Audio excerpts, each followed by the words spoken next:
ताकि मोहम्मद का उच्चारण। कमर गर्दन सीधा, आंखें बंद, दोनों हाथ गोद में। ओम स्वः तत्सवितुर्वरेण्यं भर्गो देवस्य धीमहि यो यो न प्रचोदयात्। नित्य स्मरणीय सकता आदरणीय बाबू जी, तो हम आज के सत्र में उपस्थित सभी छात्र मित्रों को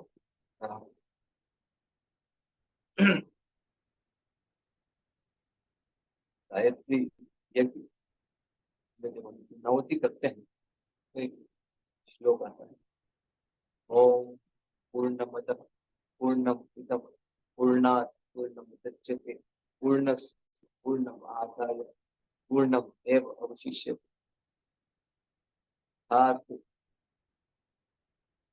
ये जो पूर्ण है, जो चेतना है, चेतना जो पूर्ण है, और ये जो आंतरिक चेतना जो अपने आप में पूर्ण है, उस पूर्ण में से इस पूर्ण को निकाल दिया जाए तो जो शेष रहेगा, जिसमें से निकाला गया वो भी अपने आप में पूर्ण है, और जिसमें निकाला गया वो भी अपने आप में पूर्ण रहेगा। इसका अर्थ यह है कि ईश्वर अपने आप में पूर्ण है, और ईश्वर जिस तत्व की रचना करेगा, जिस सृष्टि की रचना करेगा, वो भी अपने आप में पूर्ण होगा। ईश्वर आनंद स्वरूप है, वो जो आनंद स्वरूप है, वो जिस तत्व की रचना करेगा उसमें भी वो आनंद। इसका मतलब ये सृष्टि आनंद स्वरूपा होनी चाहिए। ईश्वर तो पूर्ण है, अपूर्ण तो हम है। हम किसी चीज का निर्माण करते हैं तो वहां पूर्णता दिख सकती है। ईश्वर जो अपने आप में पूर्ण है, तो स्वाभाविक बात है आज निर्माण होगा तो पूर्ण होगा। वो जब आनंद से है तो उसकी हर कृति में आनंद दिखेगा। आवाज क्लियर नहीं आ रही मेरे को? जी भैया, आवाज आ रही है आपकी। मैसेज आया?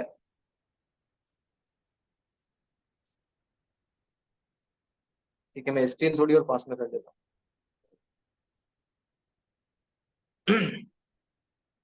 तो भारतीय ऋषियों ने,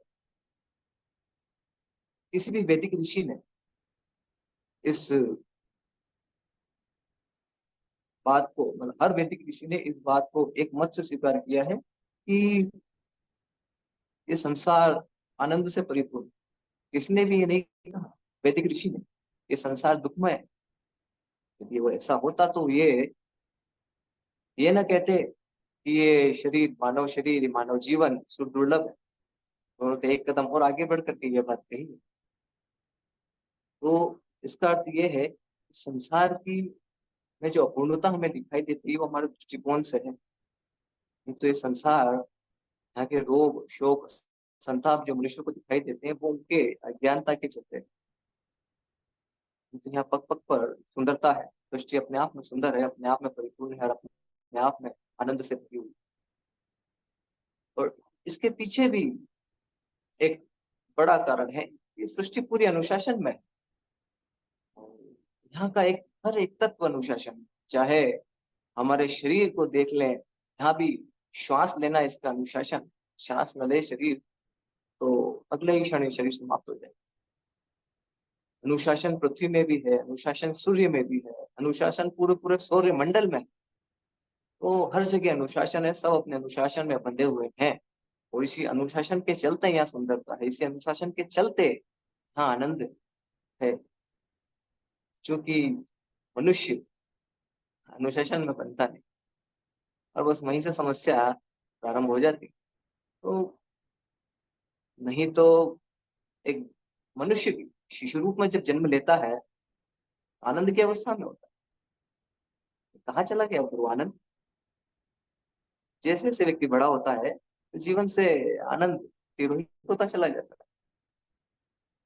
तो यहाँ फिर वैदिक ऋषियों की यह बात बिल्कुल उनकी हमें समझनी होगी कि आनंदमय सृष्टि है, आनंदमय ईश्वर है, उसके बीच में आनंद हमें नहीं मिल पा रहा, तो मतलब आनंद उस अज्ञानता का आवरण है, उसे दूर करना के उपाय फिर ऋषियों ने बताए। तो एक एक बच्चा भी जब पैदा होने के बाद जब थोड़ा कुछ समझने लगता है, उसे कुछ कुछ खिलौने दिए जाते हैं, बच्चा उस खिलौने से खेलता है, पहला मोह हाँ उसका डेवलप हो गया, भीतर में कुछ कुछ ऐसा उत्पन्न हुआ जो उससे पहले वो बच्चा आनंद की अवस्था में था, धीरे धीरे बड़ा हुआ, उस खिलौने से खेलने लगा, उसके प्रति उसका मोह जगा। तो अनात्म तत्वों में से पहला तत्व एक विकसित होने लगा, मोह के रूप। धीरे धीरे वो बड़ा होता है, आसपास के और बच्चों को देखता है कि उसके पास भी कुछ खिलौने हैं, उस खिलौने को लेने के लिए वो आगे बढ़ता है, जहाँ सामने वाला भी प्रतिकार करता है क्योंकि वो उसका है।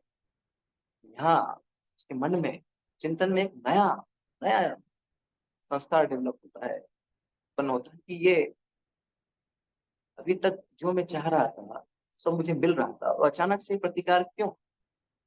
यहाँ से रोना, झगड़ना, क्रोध, इस तरह के धीरे धीरे डेवलपमेंट, धीरे धीरे ये विकास, इस तरह का नकारात्मक गुणों का ये होने लगे, और व्यक्ति धीरे धीरे संसार के आकर्षण में उलझता चला जाता है, अज्ञानता में उलझता चला जाता है। इन्हीं अज्ञानताओं से बाहर निकालने के लिए वैदिक ऋषियों ने कुछ सूत्र बनाए, योगिक साधना साधना पद्धतियां विकसित की, पंचकोश विज्ञान, और इसमें खुद प्रयास व्यक्ति करता है। मैं इन्होंने अन्नमय कोश में जैसे हमने प्रयास किए, शरीर भाव से बाहर निकलने के लिए हमने प्रयास किए, शरीर के स्तर पर जो तमाम तरह की परेशानियां थी उसे दूर करने के लिए हमने प्रयास किए। धीरे धीरे हमारी यात्रा आगे बढ़ती है, तो हम और भी भीतर के संस्कारों, मनोमय कोश से आगे बढ़ते हैं, तो भीतर बड़े बड़े संस्कारों के पेड़ों की छटाई हम शुरू कर देते हैं। विज्ञानमय के स्तर तक आते आते जड़े तक हम हटा देते हैं। फिर विज्ञानमय से आनंदमय की ओर जब हम बढ़ते हैं, कुछ कुछ रह जाता है, कुछ चीजें, कुछ बीज अभी भी रह जाते हैं, और ये बीज समय पा करके, वातावरण पा करके फिर से प्रस्फुटित हो जाते हैं, अंकुरित हो जाते हैं और वृक्ष का रूप ले लेते हैं। तो विज्ञानमय से आनंदमय की यात्रा में इन्हीं बीजों की पूरी तरह से सफाई कर देने का प्रयास किया जाता है। इसी को निर्भी समाधि महर्षि पतंजलि के शब्दों में कह देता है। तो ये जो कुछ बीज हैं इस चेतना की, अनंत गहराइयों में अलग अलग स्तर पर छुपे होते हैं। कोई 1 इंच, 2 इंच, 10 फीट तक, 20 फीट तक गहराई अनंत है, क्योंकि चेतना भी पढ़ते हैं। तो इस तरह से इन बीजों के प्रति पहले तो समझ बढ़ाई जाएगी कि हाँ किस तरह का बीज है, उसे निकालना, बाहर फेंकना। तो ये सब प्रक्रियाएं उस आनंदमय अवस्था तक पहुंचने के लिए की जाए। तो इसके लिए 4 प्रकार की साधना है: नाद, बिंदु, कला, तुर्य साधना। तो हमारा आज का विषय कला साधना है। कला किरण को कहते हैं, सूर्य की किरण। और पहले इसके कंसेप्ट को एक बार समझ लेते हैं, फिर इसकी साधना किस तरह से की जाती है इसके ऊपर भी चर्चा करते हुए चलेंगे। ये पूरा संसार जिस ब्रह्म से निकला है, उसे, उस ब्रह्म को ब्रह्म ज्योति भी कह देते हैं, उस प्रकाश को। और प्रश्नोपनिषद में एक सूत्र आता है इसके संबंध में, प्राण प्रजानाम उद्यति एषः सूर्य। सूर्य प्राणों के सहयोग से प्रजा की उत्पत्ति करता है। इसी सूर्य से जड़ और चेतन दो तत्व बनते हैं और इन्हीं तत्वों में ये प्रकाश निरंतर प्रवाहित होता रहता है। इस सूर्य के कंसेप्ट को एक बार थोड़ा सा समझते हैं और थोड़ा ये कला साधना को थोड़ा सा और हमें समझने में मदद करेगा। सृष्टि के हर तत्व के तीन स्वरूप हैं, तीन शरीर हैं, हमारे स्थूल शरीर, सूक्ष्म शरीर, कारण शरीर। इसी तरह से सूर्य के तीन स्वरूप हैं, स्थूल, सूक्ष्म और कारण। स्थूल स्वरूप में सूर्य का वो स्वरूप जो सूर्य की, जब सूर्य उदय होता है, दृश्य दिखलाई देता है, वो दिखलाई देने के पहले समय से लेकर के तो सूर्यास्त के समय तक का बीच का जो समय है, वो समय सूर्य का स्थूल शरीर का समय है। उस समय में सूर्य सूर्य कहलाता है। और इसी सूर्य से धरती पर मौसम परिवर्तन होता है, इसी से दिन रात होते हैं और इसी से अन्नों का उत्पन्न होना, इसी से खनिज पदार्थों की उत्पत्ति होना, ये सब इसी सूर्य के माध्यम से संभव होता है, सूर्य के प्रत्यक्ष स्वरूप से। इसका एक स्वरूप और है, सूक्ष्म स्वरूप। जैसे हमारा सूक्ष्म एक स्वरूप है, इसी तरह से सूर्य का भी एक सूक्ष्म स्वरूप है। सूर्य की प्रथम किरण के दर्शन से लेकर के सूर्य के उदय होने से पहले तक का जो समय होता है, वो सूर्य का सूक्ष्म शरीर है और उस समय में सूर्य आदित्य कहलाते हैं। ये इस समय में सूर्य की प्रकाश किरणें जो पड़ रही होती हैं और इन प्रकाश किरणों में एक वैज्ञानिक है, फ्रेड फ्रेडरिक रिकफील्ड नाम से, और उन्होंने उनकी शोधों में, उन्होंने एक बुक है उनकी, रेज विजिबल एंड इनविजिबल, तो उसमें उन्होंने बताया है सोलर रेडिएशंस का इनकी वेवलेंथ का जब अध्ययन किया गया तो उसमें यह पाया गया कि इन सूर्य किरणों में काफी प्रकार के तत्व हैं, एलिमेंट्स हैं जो धरती पर पाए जाते हैं। ये अध्ययन और आगे चलता रहा तो उसमें यह पाया कि लगभग सारे तत्व जो धरती पर पाए जाते हैं वो सब इन सूर्य किरणों में उपस्थित हैं। आगे नॉर्मन लेक्यर करके और एक विलियम रेमजर करके और वैज्ञानिक है, उन्होंने भी इसमें रिसर्च की और उन्होंने पहली हीलियम की खोज इन सूर्य किरणों में करी। उन्होंने बताया कि स्पेक्ट्रोस्कोप के माध्यम से उन्होंने जब रिसर्च करी तो पाया कि सारे तत्व, धरती पर पाए जाने वाले सारे तत्व सूर्य किरणों में बराबर उपस्थित हैं। हाइड्रोजन और हीलियम की मात्रा ज्यादा है, बाकी उसके अलावा सभी तत्व उसमें उपस्थित।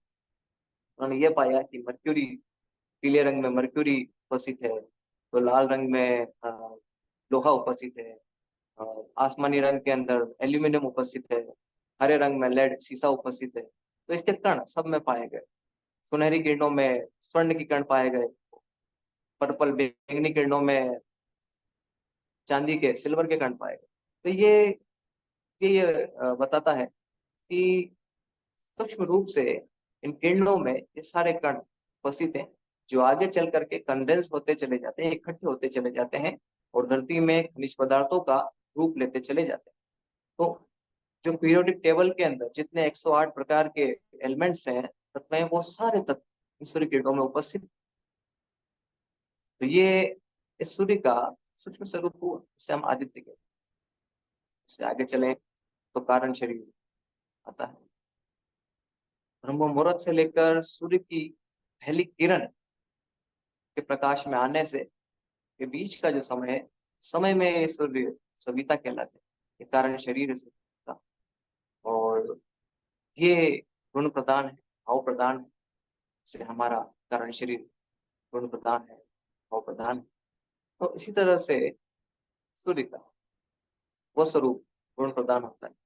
और जिस कला साधना की हम बात कर रहे हैं, वो इसी भाव शरीर पर जाकर, कारण शरीर पर जाकर के सविता का स्वरूप, उस स्वरूप की साधना, उससे सामंजस्य स्थापित करना, उसके माध्यम से इस साधना को किया जाता है।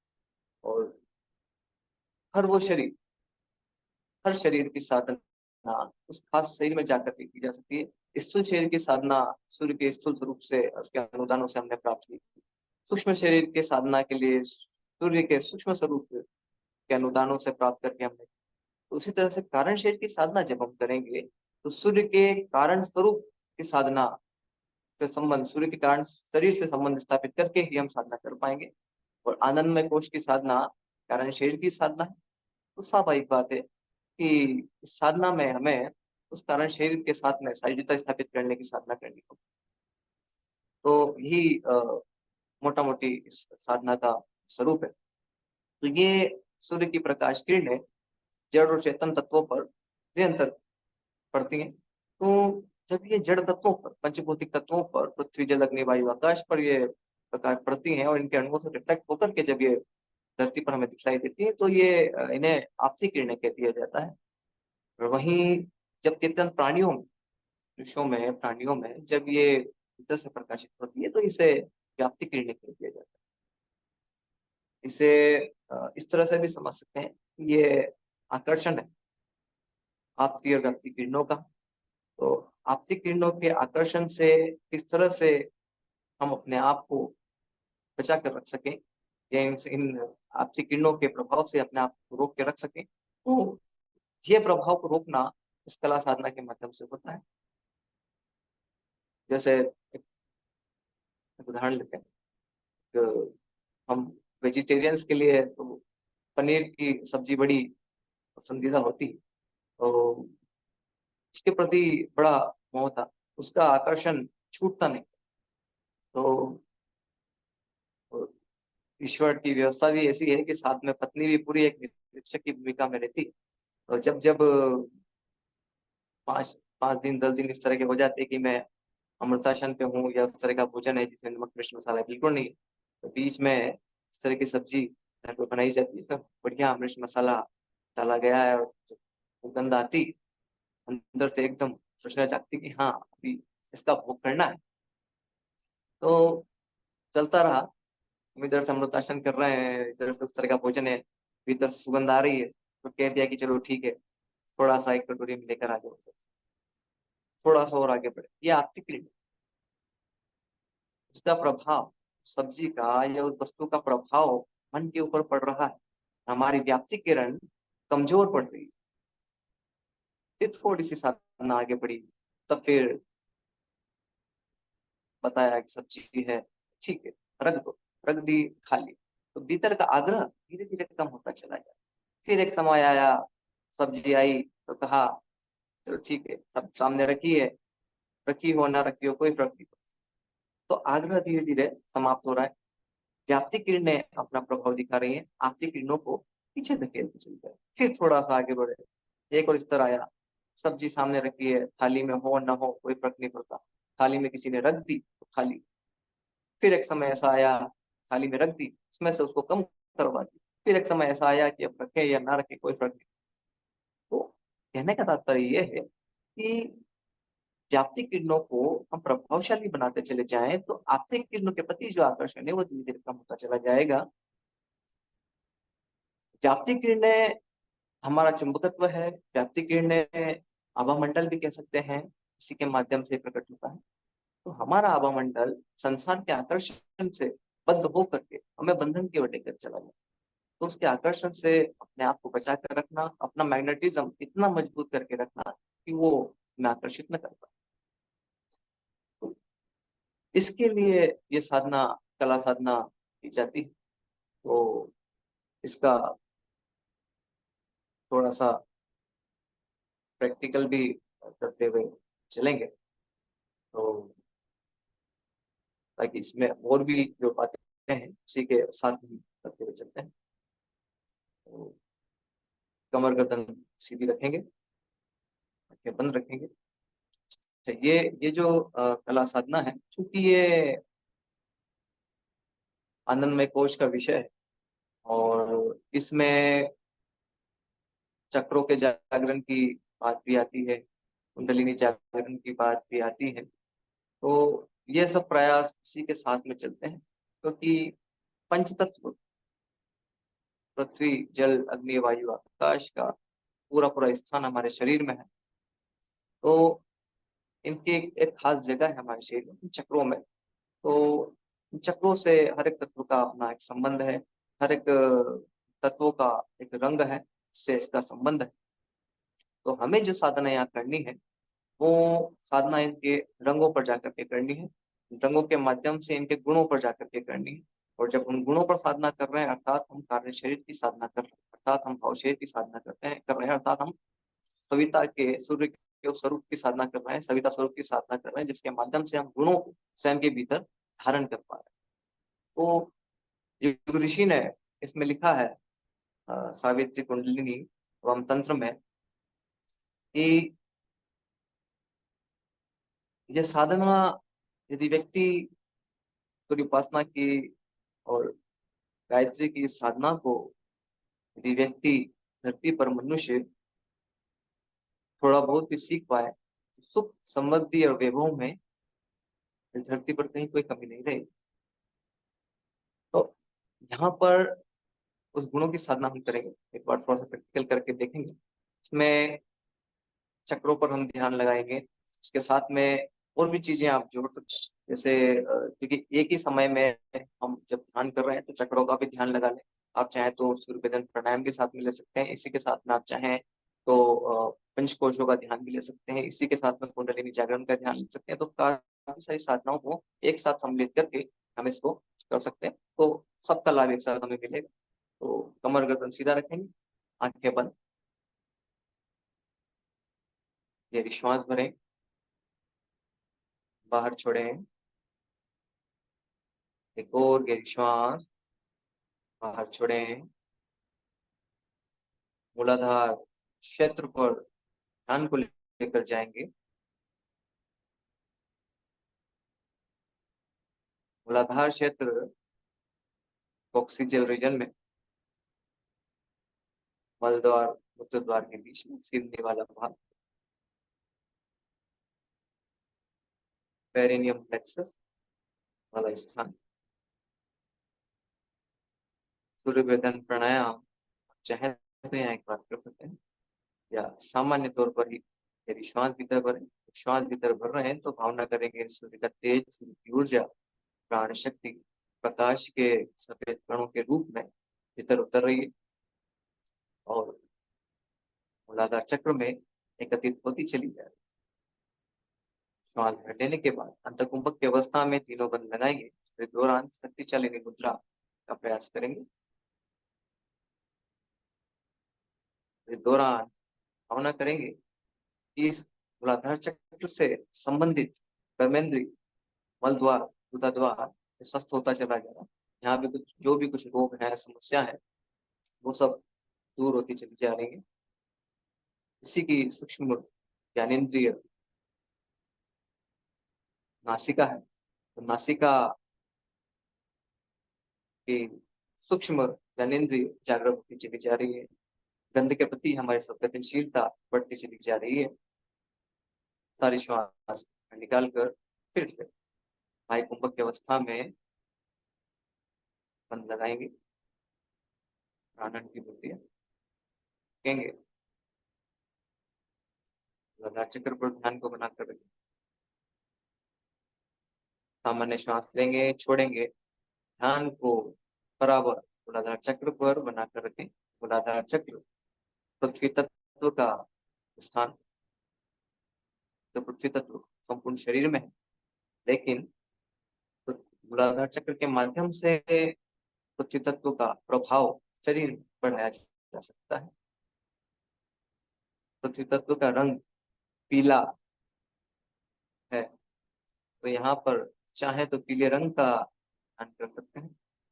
क्योंकि ये सप्त किरणें सूर्य से जब प्रकाशित होती हैं, धरती पर आती हैं, तो सप्त किरणों के रूप में होती है। वैसे सूर्य का रंग, किरणों का रंग तो सफेद है, और जब परावर्तित होती हैं किरणें, तब यहाँ आकर के सप्त किरणों के रूप में दिखलाई देती है। तो पीले रंग की किरणें जब कंडेंस्ड होती हैं तो पृथ्वी तत्व का स्वरूप लेती चली जाती है। चक्र पे पीले रंग का ध्यान करेंगे। पृथ्वी तत्व का अणु है चतुष्कोणीय, चतुष्कोणीय अणु का ध्यान कर सकते हैं। इसके साथ में इसके गुणों का ध्यान करते चलेंगे, चूंकि हमारा प्रयास यहाँ सविता के उस कारण शरीर से भाव शरीर से संबंध स्थापित करना है। तो यहाँ उन गुणों का ध्यान करते चलें, तभी साधना में वो स्थिति बन पाएगी। तो इसके गुणों पर ध्यान चिंतन करते हुए चलेंगे। पीले रंग के जो गुण हैं, क्षमा के गुण, स्थिरता का, मजबूती का गुण, शांति का गुण, सात्विकता का गुण, धैर्य का गुण बढ़ रहा है। संघर्षों से लड़ने की क्षमता का विकास हो रहा है। साथ ही यह चिंतन भी करते चलें कि पिछले दिन में कहाँ कहाँ धैर्य छूटा, किस किस बिंदु पर आकर के धैर्य छूटा, और धैर्य छूटने के बाद में क्या लालच बढ़ा, क्रोध बढ़ा, वो क्या तत्व थे जो बढ़ते चले गए। तो अगले दिन उसमें सुधार का प्रयास किया जाएगा। इस तरह से चिंतन यहाँ चलता चले।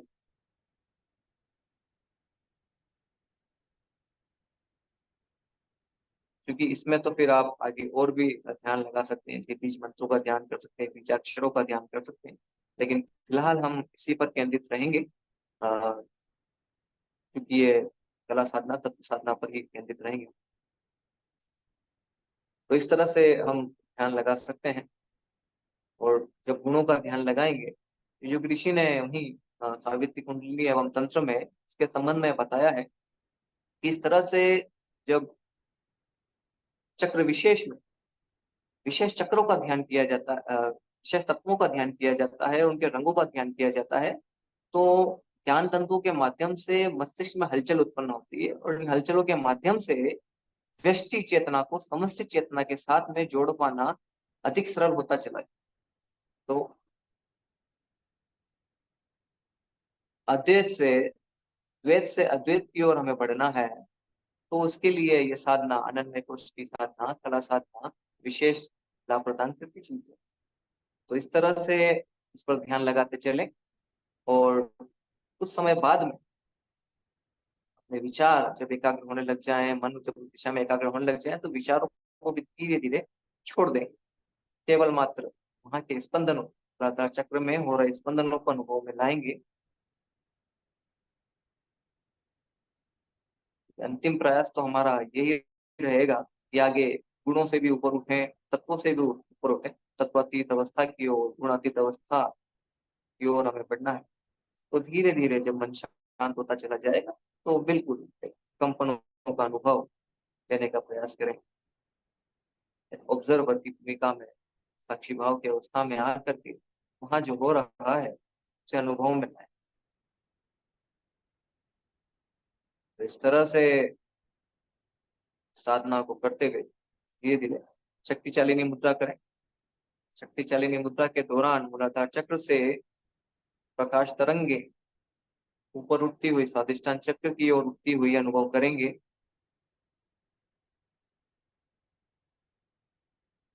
स्वादिष्टान चक्र का स्थान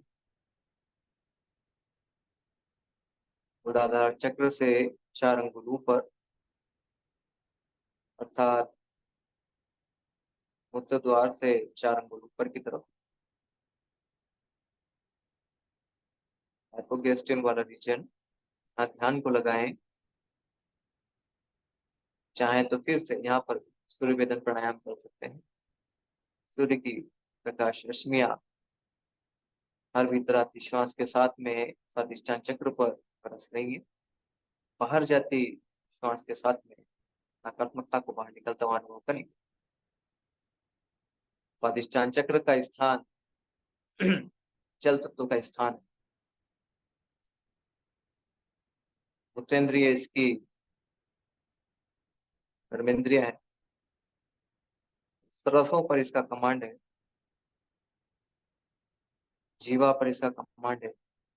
शरीर में जितना भी रस है, जहां भी, चाहे रक्त की तरलता के रूप में हो, चाहे मस्तिष्क में ग्रे मैटर के रूप में हो, चाहे सेरिब्रो स्पाइनल फ्लूइड के रूप में हो, चाहे सेलुलर लेवल पर कोशिकाओं के स्तर पर साइटोप्लाज्म के रूप में हो, हर एक तरल उस रस पर इसका कमांड है। इस पर ध्यान लगाएं। श्वेत किरणें, सफेद रंग, जल तत्व का प्रतिनिधि, अर्धचंद्राकार अणु का इसका स्वरूप है, और इसी से इसकी प्रकृति ढुलमा है, धुलता है, बहता चला जाता है। इसके गुणों पर ध्यान लगाते हुए चलेंगे। सफेद रंग में, श्वेत रंग में शांति है, कोमलता है, सरलता है, रसिकता है। इस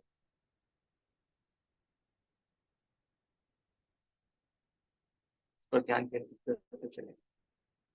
इसी में सृजनशीलता है,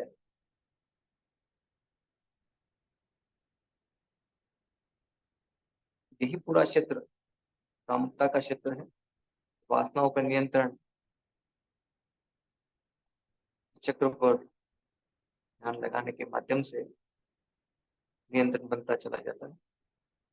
तो फिर से वही गुणों पर ध्यान जब हम लगा रहे हैं, तो अपने चिंतन इस दिशा में लेकर के जाएं कि पिछले दिन में कहाँ कहाँ इससे संबंधित तत्वों में, गुणों में कमी रही, गुणों को बढ़ाने का प्रयास यहाँ किया जाएगा।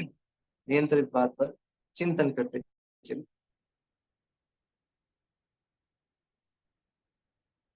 फिर इसके बाद में यहीं से प्रकाश किरणों को, इन गुणों को संसार में तेजी से प्रकाश किरणों को बाहर की ओर फेंकेंगे। वो इस भाव के साथ में कि जो भी गुण स्वयं के भीतर हम धारण करते चले जा रहे हैं, स्वयं के साथ साथ संसार को, समाज को, राष्ट्र को, उनकी भलाई के लिए हम इस तरह से इस तत्वों का उनकी भलाई के लिए काम में लेते चले जाएंगे। धीरे धीरे अपने विचारों को शांत करते चले। केवल मात्र ध्यान हमारा स्वादिष्टान चक्र पर रह जाए। वहाँ जो भी हलचल अनुभव में आ रही, केवल मात्र उस पर ध्यान रहेगा।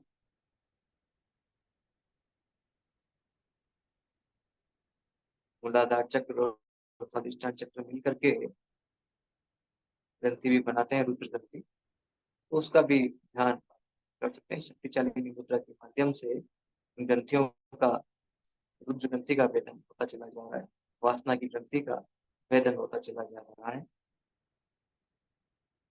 फिर शक्ति चालिनी मुद्रा करेंगे, प्रकाश किरणों को तेजी से ऊपर उठता हुआ मणिपुर चक्र की ओर बढ़ता हुआ अनुभव करेंगे। मणिपुर चक्र नाभि के पीछे इसका स्थान है। चाहे तो सूर्य वेदन प्राणायाम के माध्यम से या सामान्य श्वसन के माध्यम से प्रकाश किरणों को नाभि क्षेत्र में बरसता हुआ करेंगे।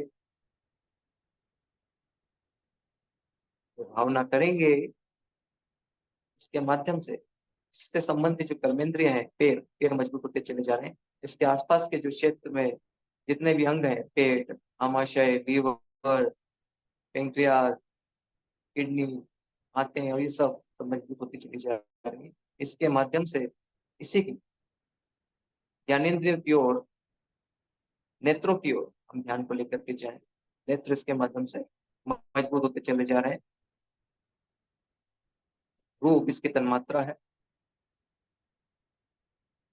किसी भी अग्नि, अग्नि इसका तत्व है।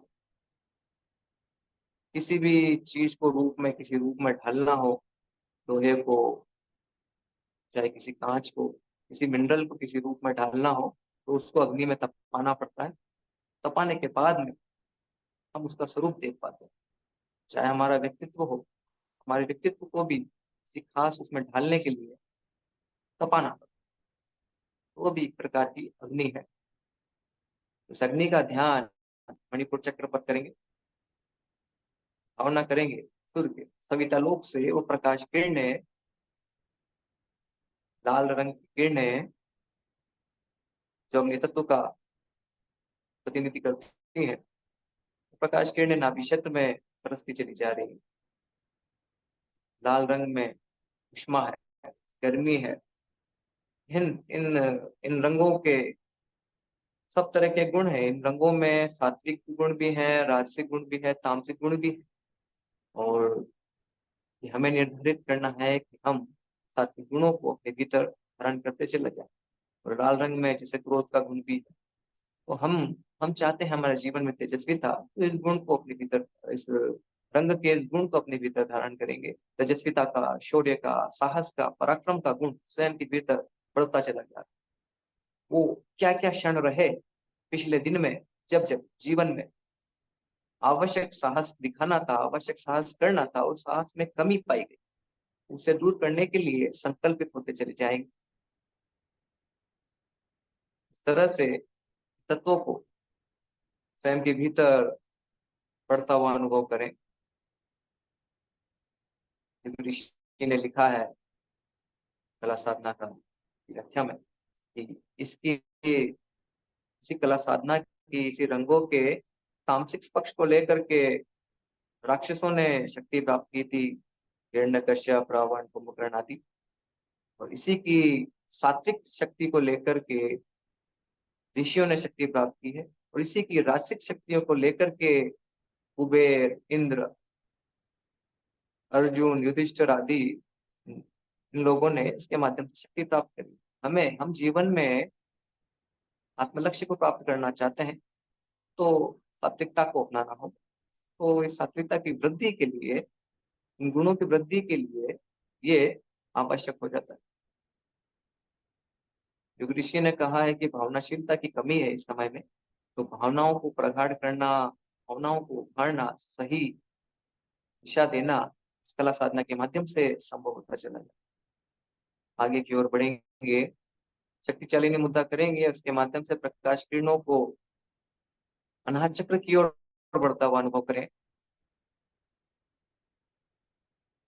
श्वास के माध्यम से प्रकाश किरणें अनाहत चक्र पर रस, अनाहत चक्र का हिस्सा के पीछे ध्यान लगाएंगे।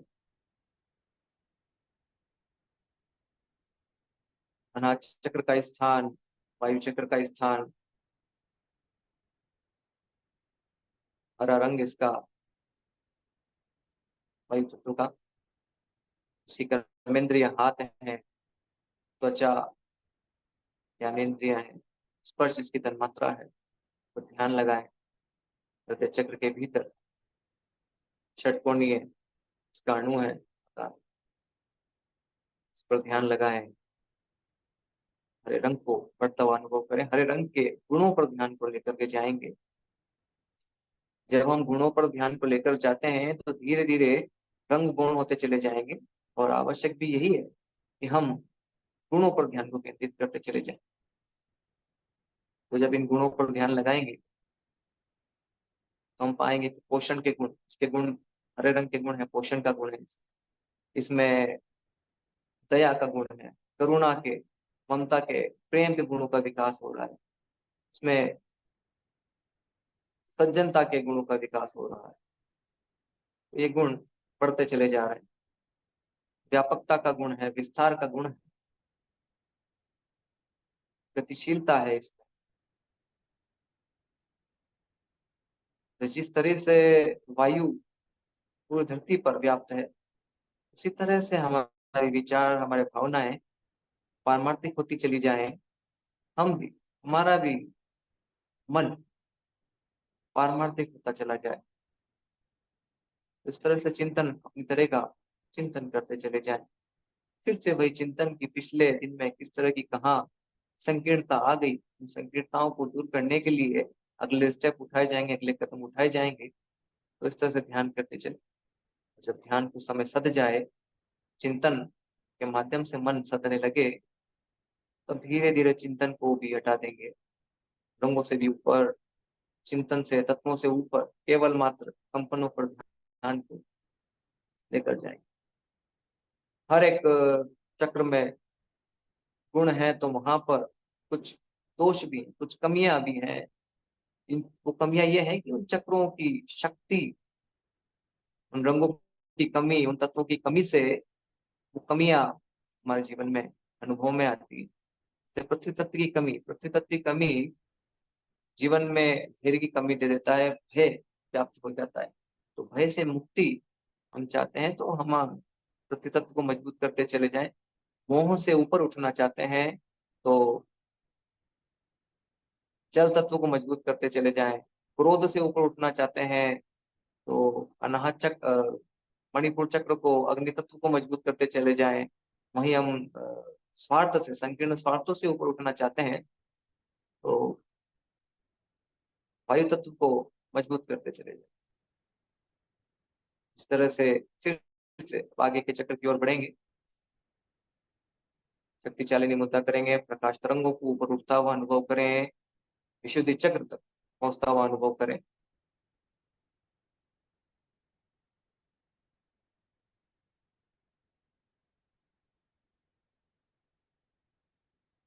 विशुद्धि चक्र का स्थान कंठ क्षेत्र में,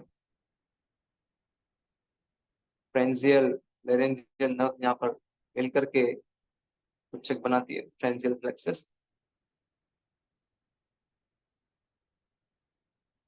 यहाँ पर ध्यान केंद्रित करें। इसकी कर्मेंद्रिय वाणी है, इसकी सूक्ष्म ज्ञानेन्द्रिया कान है, शब्द इसकी तन्मात्रा है, नीला रंग है। आकाश तत्व का आकाश तत्व का स्थान शुद्धि चक्र। अपना ध्यान शुद्धि चक्र पर बनाकर रखें, भावना करते चले। विशुद्धि विशुद्धि चक्र जागृत हो रहा है, आकाश तत्व मजबूत होता चला जा रहा है, प्रखर होता चला जा रहा है।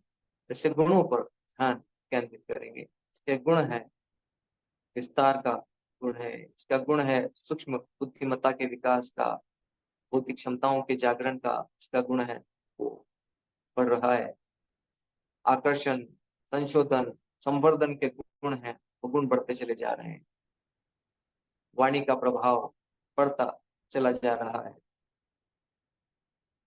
छांदोग्य उपनिषद में आता है उद्गित साधना, उद्गित विद्या। उद्गित विद्या साधक का प्राण तरह से साधक बोल करके प्राणों को उस तरह से उठा लेता है, तो वो जो भी मंत्र कहता है, जो भी वाक्य कहता है, जो भी शब्द कहता है, उस हर वाक्य में, शब्द में प्राण घुल जाते हैं।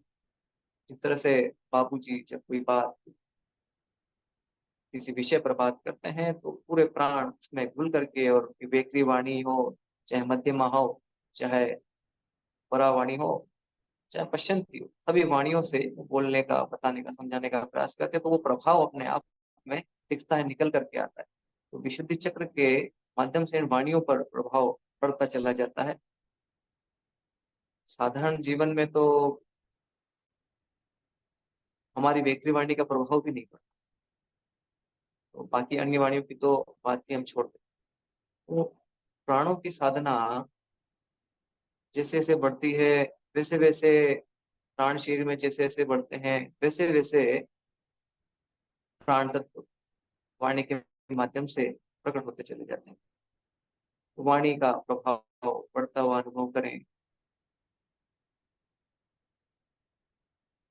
सात्विकता का, आध्यात्मिक शक्तियों के जागरण का नीला रंग सब होता है। अपने आप को संकल्पित करते चले, साथ ही जो भी कमियां पिछले दिन में रह गई, कमियों को दूर किया जाएगा। साथ ही इससे प्राप्त सामर्थ्य को, इससे प्राप्त सद्गुणों को अपने जीवन में धारण करेंगे, उसके माध्यम से स्वयं का, समाज का, राष्ट्र का भी भला करते चले जाएंगे। धीरे धीरे शांत होते चले जाएं, मन को शांत करते चले जाएं, और जैसे जैसे मन शांत होता जाए, धीरे धीरे इन तत्वों पर से भी अपने ध्यान को हटाते चले जाएंगे। केवल मात्र कंपनों पर ध्यान रह जाए। जो भी अनुभूति चक्र विशेष, स्थान विशेष में हो रही है, केवल मात्र वहां ध्यान रह जाएगा। तो चक्रों पर इस तरह से आगे जब हम अ, आगे चक्र पर आप ध्यान लगाएं तो वहाँ महतत्व है, मन बुद्धि चित्त अहंकार का क्षेत्र है, तो वहाँ जामुनी कलर, जामुनी रंग का ध्यान कर सकते हैं। उससे ऊपर सहस्त्र चक्र पर जब हम ध्यान लगाएंगे तो तत्वातीत अवस्था है, वहाँ बैंगनी रंग का ध्यान कर सकते हैं। तो सब रंगों के अपने अपने प्रभाव हैं। तो इस तरह से रंगों के माध्यम से शरीर में से रोगों को भी दूर किया जा सकता है। इसके माध्यम से हमारे व्यक्तित्व जिन गुणों का अभाव है उन गुणों को भी दूर किया जा सकता है, व्यक्तित्व को निखारा जा सकता है। तो इस तरह से यह साधना स्थूल शरीर, सूक्ष्म शरीर, कारण शरीर तीनों को प्रखर बनाती चली जाती है। इस विद्या को भारतीय ऋषियों ने त्रय विद्या कहा है। त्रय विद्या अर्थात गायत्री ही है, त्रिपदा गायत्री। तो त्रय विद्या इसलिए कहा क्योंकि ये शारीरिक स्वास्थ्य भी देती है, तेजस्विता भी देती है, मनस्विता भी देती है। तो मनस्विता की प्राप्ति के लिए हमें भाव शरीर पर उतरना पड़ेगा। कला साधना के माध्यम से सविता के भाव पक्ष को के साथ संबंध स्थापित करना पड़ेगा। तो यही साधना का मूल है, यही साधना का सार है।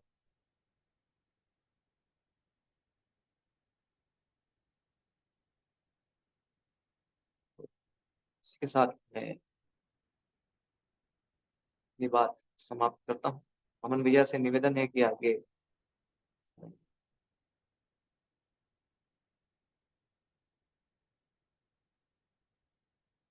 जी भाई साहब।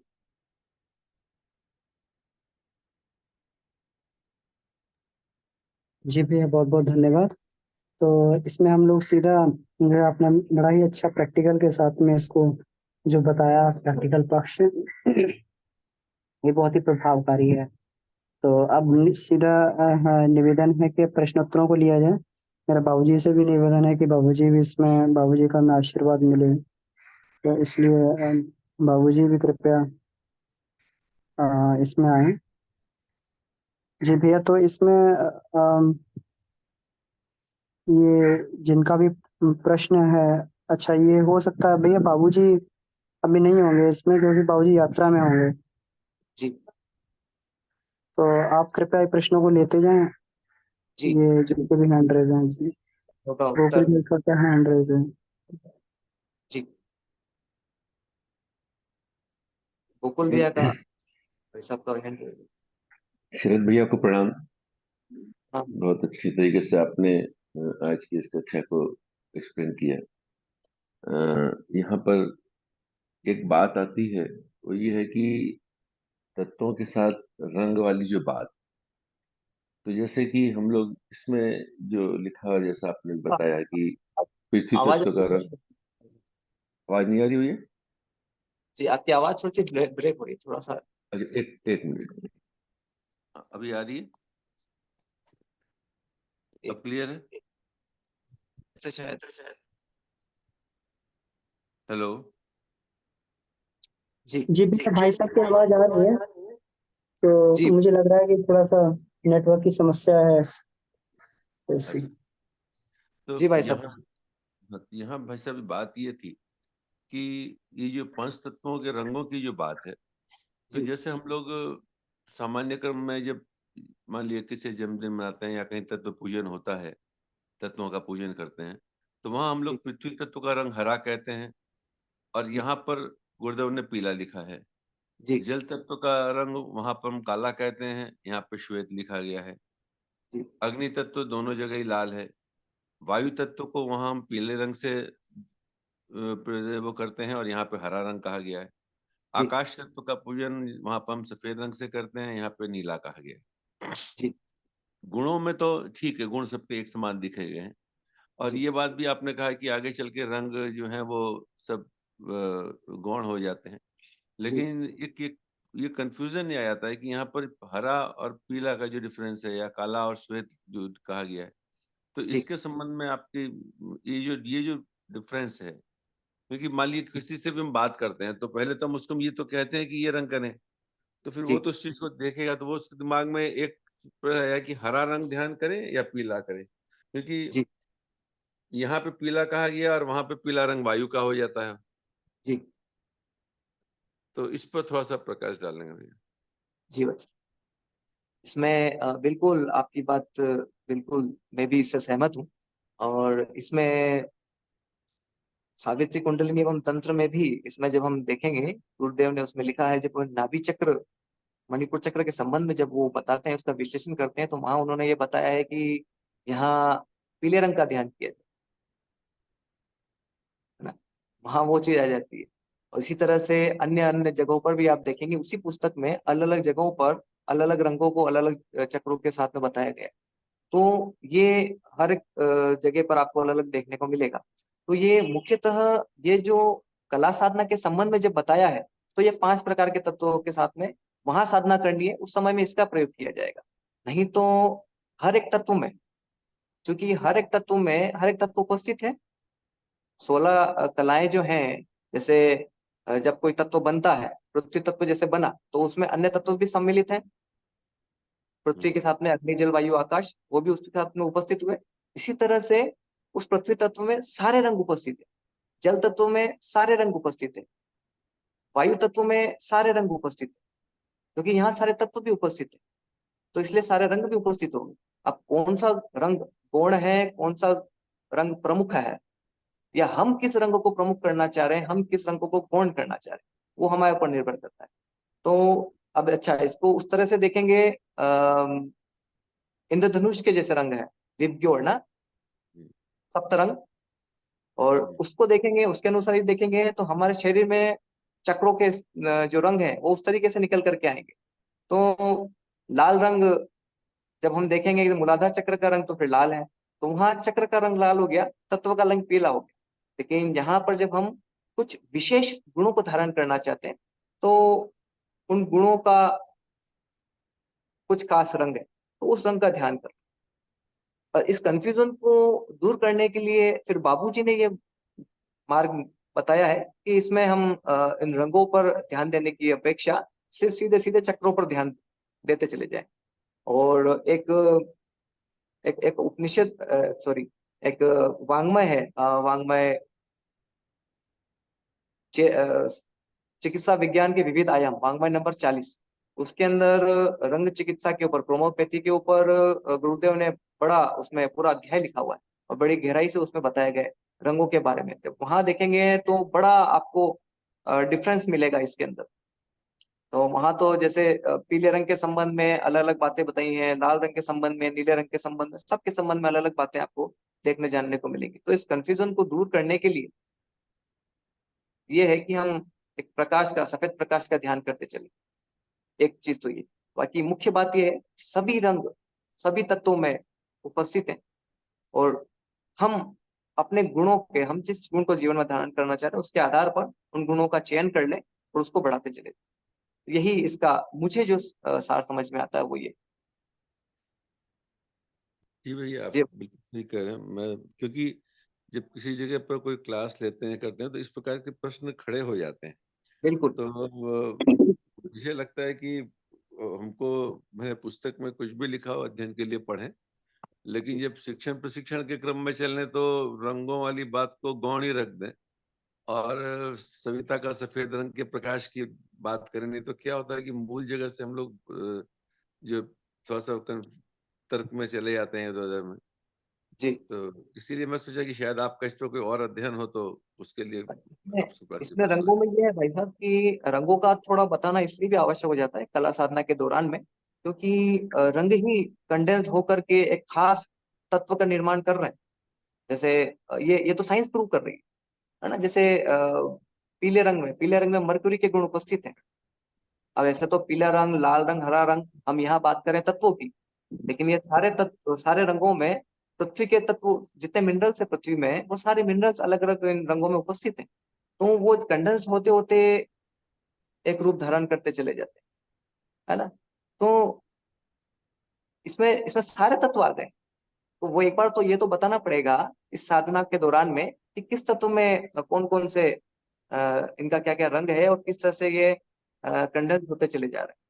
हाँ, उसके आधार पर, हाँ ठीक है, ये बात सही है कि हम भावनाओं के स्तर पर जब जा रहे हैं तो वहां इसको हम वो ले लें, ये गुणों पर। यही मेरे साथ यही एक कंफ्यूजन हुआ था एक जगह पर, जब मैं जी कुछ ले रहा था तो यही प्रश्न आया था कि भाई रंग का हम ध्यान करें तो कौन सा करें, पीला जी करें कि हरा करें, पृथ्वी तत्व के लिए हम कौन सा रंग माने, क्योंकि हमने अलग अलग जगहों पर अलग अलग चीजें ढंग से पढ़ लिया है। तो फिर आदमी आगे बढ़ने में वहीं पे प्रश्न यहीं पे उलझ जाते हैं कि भाई क्या करें। तो उसका समाधान मास पब्लिक के बीच में बताना, कहना बहुत मुश्किल हो गया था उस समय। तो मैंने भी यही रास्ता किया था कि भाई आप कोई जो रंग अच्छा लग रहा है उसके करें, पर ध्यान गुणों के ऊपर में करें। ये बिल्कुल। तो किया, पर यहाँ ये जो अलग अलग रंग बताए गए हैं अलग अलग जगहों पर, तो जी उससे थोड़ा सा भ्रम पैदा हो जाता है बिल्कुल। व्यक्ति के पास में जी उसको लेकर।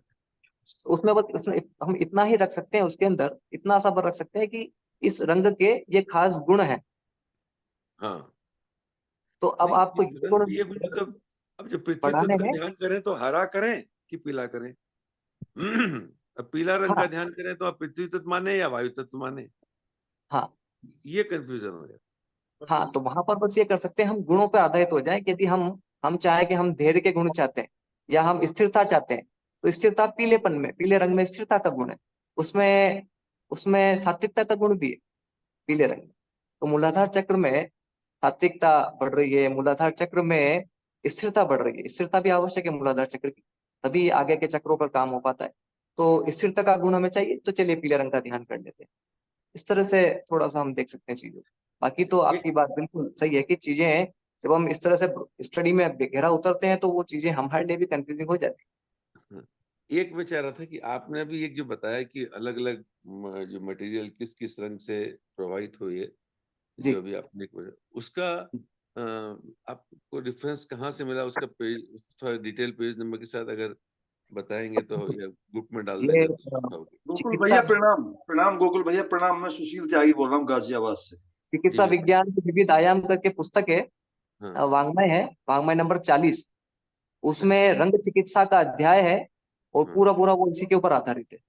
ठीक उसमें ठीक। बल्कि ये सारे के सारे आपको इसके अलावा भी जितने तत्व हैं धरती पर हाँ हाँ उपस्थित हैं और जिन जिन की खोज हो चुकी है, वो सारे उसके अंदर डिटेल्स उसके अंदर लिखी हुई है। सप्त किरणों में कौन कौन से रंग है, बल्कि ये तक बताया कि पीले रंग के अम, बैंगनी रंग के माध्यम से तो कैंसर जैसी बीमारी को भी ठीक किया जा सकता है। रंग चिकित्सा भी पूरी पूरी उसके अंदर बताइए, किस तरह से किस रंग का प्रयोग करके कैसी बीमारी को ठीक करें, किस रंग में कौन कौन से तत्व हैं, खनिज पदार्थ कौन कौन से हैं।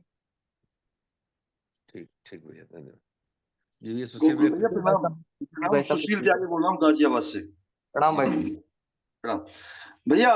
10 अक्टूबर 2018 में सेम क्वेश्चन उठाया गया था प्रज्ञा कुंज में, जी बाबू जी के सामने। ये क्वेश्चन उठाया। जो कंफ्यूजन आपको हुआ, मुझे भी बहुत भयंकर कंफ्यूजन था। वो ये जी था कि जन्मदिन संस्कार में तो हम पृथ्वी का हरा रंग बता रहे हैं, परंतु जी अंक नंबर 13 प्रश्न नंबर 4.34 पर तत्व शुद्धि में हम उसी को पीला बता रहे हैं फिर। बिल्कुल। और क्या कर रहे हैं उसमें, जो ये पाश्चात्य जो वैज्ञानिक हैं या पाश्चात्य जो विद्वान है, वो उसको भूरा मटमैला बता रहे हैं। केवल पृथ्वी में इतना कंफ्यूजन आ रहा है। तो बाबूजी जी के सामने जब जब ये क्वेश्चन 10 अक्टूबर 2018 को पुटअप किया गया था और बाकायदा उसको इस तरह से रखा गया था, तो बाबूजी सटीक तो उस वक्त नहीं बता पाए थे, परंतु उन्होंने ये कहा था कि वो जो वो तत्ववेदी पूजन होता है ना, उसमें कुछ रंगों का हेरफेर होता है। जो आप बात कह रहे हैं, इतना डिस्कशन निकलने के बाद भी उसका समाधान कुछ अभी तक निकला नहीं है। यदि एक जी आम आदमी क्वेश्चन उठाएगा, उसको आप इतनी सारी फिलोसफी नहीं समझा पाएंगे। कि जी जी उस दिन तो आप पीला कह रहे थे, आज आप हरा हरा कह रहे हो।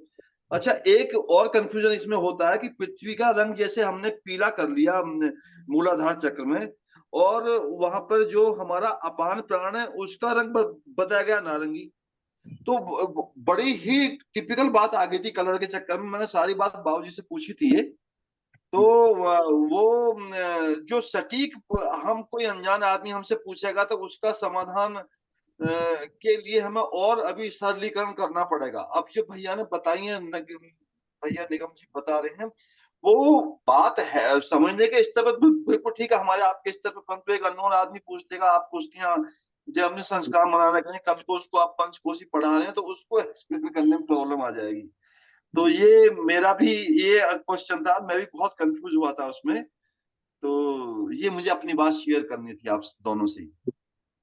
जी इसमें एक चीज और देख सकते हैं हम लोग कि जैसे हम लोग कलर के ऊपर डिस्कशन कर रहे हैं, गुरुदेव ने लिखा है तो कहीं ना कहीं जरूर इसमें कोई रीजन भी है, कारण भी है।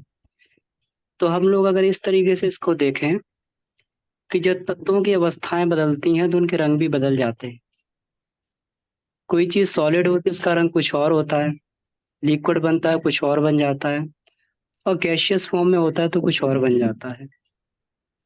पीले तत्व जो हमारा है, पीला रंग पृथ्वी का, तो ये बिल्कुल संगति बैठती है इससे, पीले रंग से। क्योंकि ये अवस्था है, जब ये तत्व अपनी प्योर जड़ अवस्था में होगा तो उस समय इसका रंग पीला ही होता है। आप देखें कि किसी मुर्दे के शरीर को देखें, उसमें केवल पृथ्वी तत्व रहता, हम लोग कहते हैं ना मिट्टी रह गई उसमें केवल, और धीरे धीरे उसका शरीर पीला पड़ना चालू हो जाता है। तो ये जब अब इसमें जड़ तत्वों की साधना की गई है, चेतन, उसके चेतन पे ध्यान नहीं दिया है, क्योंकि जो प्रभावित करता है मनुष्य को, तत्व का जड़त्व ही प्रभावित करता है, और वो जड़त्व ही मनुष्य के सबसे बड़े बंधन का कारण होता है। तो यहाँ जड़ तत्व की साधना की गई, और जब पृथ्वी तत्व अपनी जड़ अवस्था में होता है तो पीला ही होता है। उसको देखे, मुर्दे को देखे तो धीरे धीरे धीरे धीरे वो पीला पड़ता जाएगा। डॉक्टर्स के पास जो है एक बहुत अच्छा तरीका होता है कि शरीर में प्राण है कि नहीं है, तो एक इंजेक्शन देते हैं। अगर उसमें प्राण होगा या ब्लड होगा या उसमें थोड़ी भी शक्ति होगी, खून होगा, तो वो कलर जो है नीले में बदल जाएगा, वो तुरंत एकदम। तो उससे डॉक्टर्स को पता लग जाता है भी इसके शरीर में प्राण है, वो नीले में बदल जाता है। और नहीं होगा तो वो कतई नहीं बदलेगा। वो इसका मतलब वो तत्वों के अपने अपने डोमिनेंसी थी, जिसके कारण शरीर लाल भी दिख रहा था, शरीर नीला भी था, शरीर वो भी था।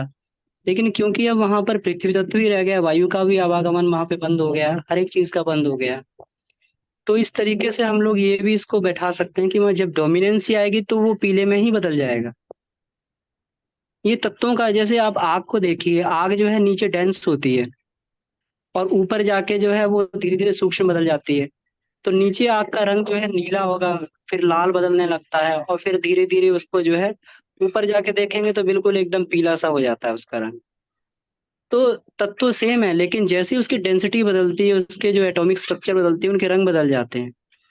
तो इसलिए जो गुरुदेव ने यहाँ पे जो बात कही, वो जड़ तत्वों की बात की, जड़ तत्वों की साधना की बात की, कि जड़त्व से हम कैसे छूटे। और जब हम लोग सूक्ष्म देखते हैं, तो जब हम चक्रों का ध्यान करते हैं, तो यहाँ पर मूलाधार में लाल रंग बोला जाता है। तो लाल रंग का मतलब ये हो गया, वहां पर शक्ति की साधना की जा रही है। चक्र साधना में प्राण की साधना करते हैं, यहाँ हम जड़ तत्वों की साधना कर रहे हैं। जी भाई साहब, मेरा तो मुझे लगता है कि इस तरीके से मानना है ये। आपकी बात लॉजिक से हमको कुछ समझ में आ रही है बात को। जी तो यहाँ वहां पे एक जो दूसरा क्रॉस क्वेश्चन ये बन रहा है कि पृथ्वी तत्व को तो हमने जड़ के रूप में जान लिया, ठीक है, जब बिल्कुल जड़ तत्व के रूप में है तो ये है, और उसका चेतन पक्ष जो है वो उर्वरा शक्ति के रूप में हम उसको हरे के रूप में बताते जी हैं। लेकिन वायु तत्व का जड़त्व क्या होगा? हाँ, तो ऐसे आकाश तत्व की हम लोग देखें, आकाश तत्व की जैसे हम सफेद कहते हैं, लेकिन सफेद है, और फिर सफेद के बाद, लेकिन वो सफेद के रूप में पूजन भी करते हैं। लेकिन अब हम ऐसे इसको देखें तो आसमान नीला ही दिखाई देता है। मेरा दिखता है वायु तत्व का तो लॉजिक में समझ में आ गया मेरे। जी आकाश तत्व का मैं आपकी जब बात कर रहा था तो जिस पांचों पे चिंतन करते मेरी बात अटकी कि पृथ्वी तत्व का जड़त्व की बात समझ में आई। जल तत्व को जड़त्व हम ऐसे मान लें कि जड़ बहुत जड़ के रूप में गंदा हो जाता है तो काला दिखने लगता है, इस तरीके से ये तो ये पर वायु तत्व। काली तो भाई साहब इसमें शक्ति होगी, वरुण शक्ति जो हाँ, है वो वरुण शक्ति काला हो होगा। गई। और तो वो वो हम लोग श्वेत उसको मान के चले, सूक्ष्म श्वेत शक्ति का पूजन हाँ कर रहे हैं उसमें। हाँ, वो नहीं, वो तो सॉरी, जब जब जब जड़त में जब सब पानी सफेद ही दिखता है इसलिए जड़ रूप में उसको सफेद मान लिए। हाँ लेकिन ये हाँ जो वायु तत्व का में जो जड़ रूप में हरे की बात आई, हाँ। बाकी में तो मैं दिमाग आप कह रहे थे तो मैं साथ साथ दिमाग चलता गया था, पर वायु तत्व में अटक गया कि इसका वायु का जड़ और चेतन को हम अलग अलग कैसे समझेंगे इस पर। हाँ, तो वायु को हम लोग उधर पीला मानते हैं, उसकी शक्ति को जो है पीले के रूप में पूजन करते हैं। और यहाँ पे जड़ तत्व के रूप में हम लोग जो है उसको जो हरा है इस तरीके से इसको हरे के रूप में देखते हैं। तो कुछ ना कुछ पंक्ति जरूर होगी इसकी, जो हम लोग हो सकता है उसको नहीं पकड़ पा रहे हैं, लेकिन थोड़ा आपने चिंतन मनन करेंगे। आपने बहुत अच्छा ये बताया, इसमें एकदम क्लियर ये बात आई कि जड़ और चेतन के रूप में इन तत्वों को भी देखा जाए, क्योंकि सृष्टि जी में जड़ और चेतन दोनों ही भाग बने। मैं बहुत कन्विंस्ड इस बात से हुआ हूँ। मैं खाली इस पर थोड़ा सा और चिंतन किया जाए कि हाँ, हम लोग कर इसमें सकते हैं वैसा, बिल्कुल। कहीं ना कहीं हम लोग इसकी, क्योंकि विज्ञान के माध्यम से, विज्ञान ने जड़ तत्वों की जड़ता को बहुत बारीकी से उसने देखा है। तो जी कहीं ना जी कहीं हम लोग वहाँ साइंस में या कहीं ऐसा कुछ ना कुछ जरूर क्लू निकल जाएगा कि वो हरे से कहीं संगति बैठ जाएगी वायु की भी। हाँ हाँ हाँ, यही बात इसको खोजना। तो तो ये है, वहां पर हम सब जो पंच तत्वों में या फिर सर्वतोभद्र में करते हैं, वो जड़ तत्वों की पूजा नहीं करते, वो चेतन शक्तियों की पूजा करते हाँ हैं। हाँ, हाँ, हाँ, तो जैसे ही तत्व की अवस्था बदलती है, उसका रंग भी बदल जाता है। जी जी जी, ठीक। अमन सर, जी जी भाई सर, जी सर। तो फिर क्या ये पंचकोश साधना में जो हम कलर देखते हैं वो हम जड़ को ध्यान कर रहे हैं? सर ये जड़त्व से छूटना चाहते हैं हम लोग। आनंद, जड़त्व भी आनंद में बाधक है ना। हम लोग ओके, किसी तत्व जड़त्व के उसमें आनंद फंसे हुए हैं। में एग्री एग्री एग्री, आनंद में जड़त्व बाधक है, एग्री। बट जी, फिर हम उसी का ध्यान क्यों कर रहे हैं? किसका ध्यान? पीले रंग का ही। क्योंकि वो उसके जड़त्व का प्रतीक है, उस सर तत्व के जड़त्व का प्रतीक है। उसका ध्यान करेंगे तो धीरे धीरे वो तत्व बैलेंस होने लगेगा, उसका जड़त्व जो है, जड़त्व भी बैलेंस होने लगेगा। हमें देखिए, जड़त्व की इनर्शिया की भी आवश्यकता है, लेकिन सर उतनी क्या आवश्यकता इसका है जितनी मतलब? हमारे ऊपर जो है वो डोमिनेंट ना हो जाए, सर है ना। इसका मतलब एक ये भी हुआ कि पीला के ध्यान करते करते जब हमारा ये एक्टिव हो जाएगा या मतलब जागृत हो जाएगा तो वो हरे में कन्वर्ट हो जाएगा फिर? नहीं होगा, वो पीला ही रहेगा, वो अपना मौलिक गुण नहीं छोड़ेगा, लेकिन आप उस पे कमांड कर पाएंगे। जैसे आपने देखा है, वो उनकी कहानी सुनते हैं ना, जो ये थे इसमें, अभी कौन सा? मैं इनका जो है, जो 14 साल के योगी थे, जो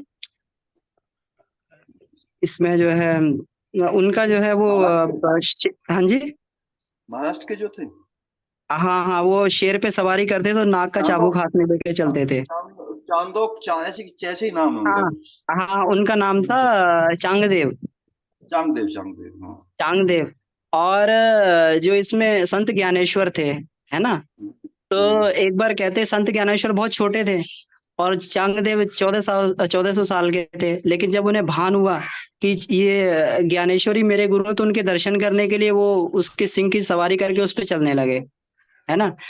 तो वो आ रहे थे, तो जब इनको ज्ञानेश्वर को मालूम हुआ कि ये क्या कहते हैं, चांगदेव इतना बड़ा योगी मेरे पास आ रहा है, तो मुझे भी जाना चाहिए। तो दीवार पे बैठे हुए थे उस समय। जब दीवार पे बैठे थे, तो दीवार पे उन्होंने दीवार को ही आदेश दिया कि तुम चलो, तो दीवार ही उड़ने लगी। चबूतरा ही उड़ने लगा वो। तो ये सब लोग हम जो जानते हैं। तो फिर चांगदेव ने उन्हें प्रणाम किया, उन्होंने कहा मेरा तो मतलब जो है चेतन तत्व पे ही कमांड है, लेकिन आपका तो इतनी कमांड है कि आपके जड़ पे भी कमांड है, आप जो जड़ को भी निर्देश दे रहे हैं वो भी वो कर रहा है। तो ठीक है, ये अब हम अपने डिस्कशन को बंद करें, और भी सज्जन होंगे लाइन में, उनको क्वेश्चन पूछने दें। तो ये जी, तो ये जड़त्व पे कमांड करने की बात है इसकी, आनंदमय में यही जड़ जड़ ही लास्ट में रह जाता है, इसी को छोड़ के फिर जो है पूरा वहां पर पहुंच जाते हैं हम लोग। चलिए चलिए, ओके सर, ओके जी सर, प्रणाम। जी जी, ऐसा प्रणाम। जी रमन भैया, इसमें काफी एक दृष्टि आपने, गहरी दृष्टि आपने दी है। जी जी भैया, बस ऐसे चिंतन करते करते विचार आ रहा था, पहले मैं भी इसमें सोचता था, फिर मुझे ये समझ में थोड़ा थोड़ा आया कि ये जरूर इस तरीके गुरुदेव ने दिया, तो वैज्ञानिक तो होगा जरूर। तो कहीं ना कहीं इसको, इसमें खोजना चाहिए इस चीज को। जी जी, और भी भाई लोगों के प्रश्न हो तो हम लोग उसको जो है चर्चा करते हैं। जी बस सुशील जी का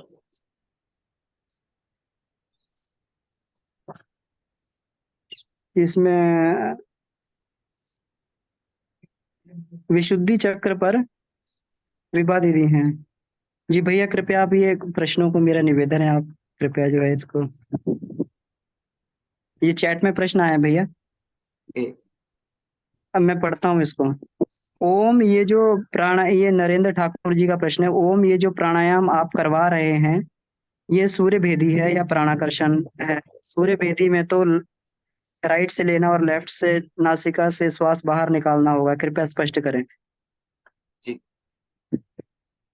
हाँ, ये देखिए, सूर्य भेदन प्राणाकर्षण तो सभी के साथ में करना होता है। प्राण का आकर्षण तो हर प्राणायाम के साथ में है। तो सूर्य भेदन प्राणायाम में भी वो प्राणाकर्षण प्राणायाम जुड़ा होता है। तो इसमें बिल्कुल सही बात है, दाई नासिका से श्वास लेंगे, पूरक करेंगे, अंतकुंभक करेंगे, बाई नासिका से रेचक करेंगे और बाह्य कुंभक करेंगे। तो ये उसके साथ में होता है जी। प्राणाकर्षण प्राणायाम प्राणाकर्षण प्राणायाम सभी के साथ चलेगा। प्राणों का आकर्षण, इसका सिंपल सा ये। जी भैया, तो धन्यवाद। आप इस क्रिया इसमें को। नेक्स्ट है विभा पांडे जी का प्रश्न है, विशुद्धि चक्र में कौन सा कलर होता है भैया? विशुद्धि चक्र में आकाश तत्व है और नीला कलर है इसका। जी। और इसमें जो है मीना कुमारी दीदी का प्रश्न है, कृपया काला रंग का और स्पष्टीकरण देने की कृपा करें।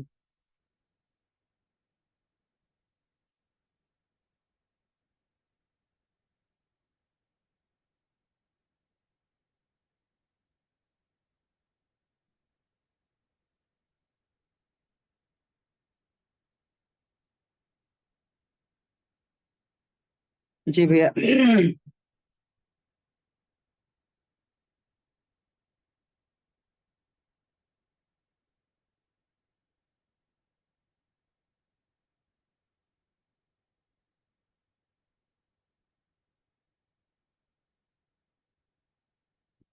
काले रंग का स्पष्टीकरण देने की कृपा करें। तो काला रंग दीदी, अगर विज्ञान के हिसाब से इसको देखा जाए तो काला रंग तब बनता है जब इसको जो है, जो सप्त किरणें होती हैं, तो कोई भी वस्तु अगर सारी की सारी किरणों को एब्जॉर्ब कर ले अपने अंदर और कुछ भी रिफ्लेक्ट ना करे, तो वहां पे काला रंग बन जाता है। तो ये तो इसका एक विज्ञान है। और अगर मान लीजिए कोई चीज हरी दिख रही है, तो उसमें से जो है 6 रंग एब्जॉर्ब करके जो चीज हरे को रिफ्लेक्ट कर देती है, वो हरी दिखने लगती है। और इसमें जैसे हम लोग ये देखें कि काला जो है वरुण तत्व का प्रतीक है। तो वरुण की सूक्ष्म शक्ति जो है उसका, जो है हम काले रंग के रूप में उसका पूजन करते हैं। तो जहां पर भी ये काला है, वहां पर जो है सूक्ष्म तत्व के रूप में वरुण का तत्व का यहाँ पर इसमें पूजन किया जाता है।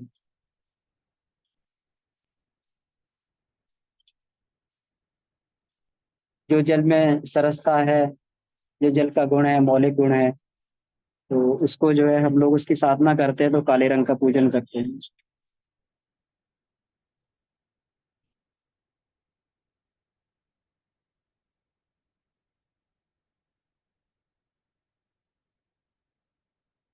जी शरद भैया।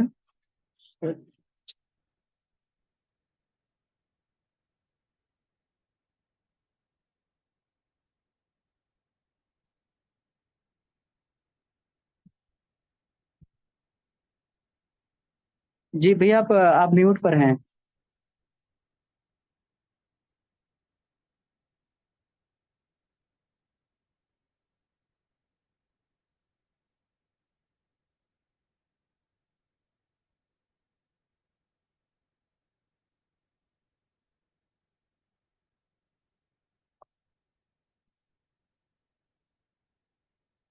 हेलो।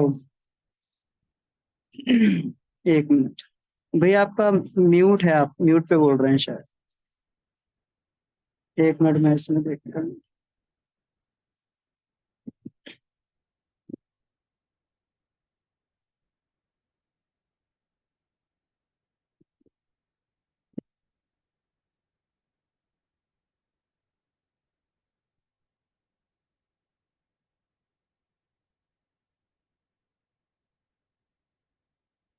जी भैया, अपने आप को अनम्यूट कर लीजिए आप। जी भैया। जी जी। तो मीना दीदी ने काले रंग पर ये पूछा था। काले रंग में ना इसमें, इसका इसका देखिए, ये बड़ा रहस्यमय रंग है ना। रात का रंग काला होता है, रहस्यमय रंग है, इसमें गहराई होती है, डीपनेस है, तो गहराई का रंग है। सैडनेस है, उदासी है, ये भी इसी के अंतर्गत आ जाते हैं। तामसिकता से संबंधित, तमोगुण से संबंधित जितनी भी चीजें हैं वो सारी गुण इसके अंदर समाहित होते हैं। जी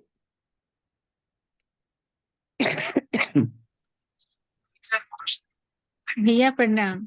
जी विभा दीदी। भैया जी प्रणाम। प्रणाम, पूछ रहे हैं कि विशुद्धि चक्र पे नीला कलर का जो होता है तो उससे कौन सी चक्र, कौन सी मतलब शक्ति संतुलित होती है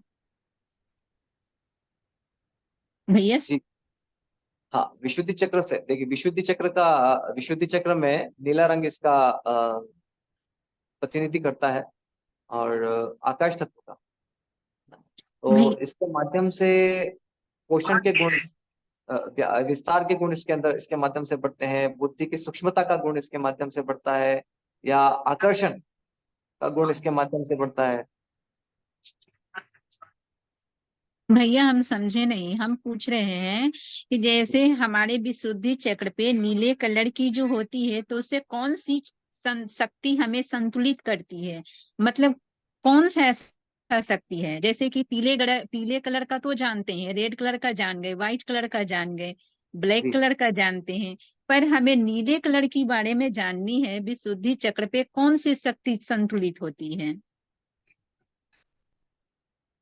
शक्ति तो इसकी अगर हम प्राणों की बात करें तो उदान प्राण है, वो संतुलित होता है इसके माध्यम से।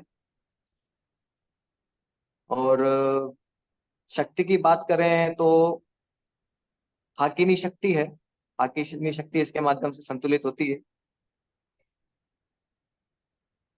और हाकिनी शक्ति का स्थान है ये। और इसके जो चक्रों के बीजाक्षर है, उन बीजाक्षरों की मात्रकाएं हैं, वो ये शक्ति कहलाती है। इसके माध्यम से व्यक्ति में वाणी का प्रभाव बढ़ता है। जी वाणी भैया। प्रभावशाली होती है। हम्म। मध्यमा, वेखरी, मध्यमा, पश्चिमी परा वाणियां इसके माध्यम से प्रकट होती चली जाती जी धन्यवाद भैया, प्रणाम। है। इसके माध्यम से जब हम ये आध्यात्मिक साधनाओं में उस तरीके से बात करेंगे तो आ, आध्यात्मिक शक्तियों के जागरण में भी विशुद्धि चक्र सहायक है, अत्यंत क्षमताओं के जागरण में भी ये विशुद्धि चक्र सहायक है।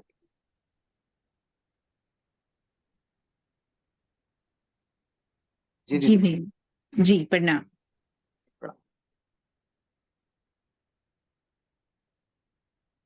जी भैया आगे इनका भैया हाँ का हैंड होगा, जयशंकर मिश्रा हाँ भैया। हाँ प्रणाम। प्रणाम भैया।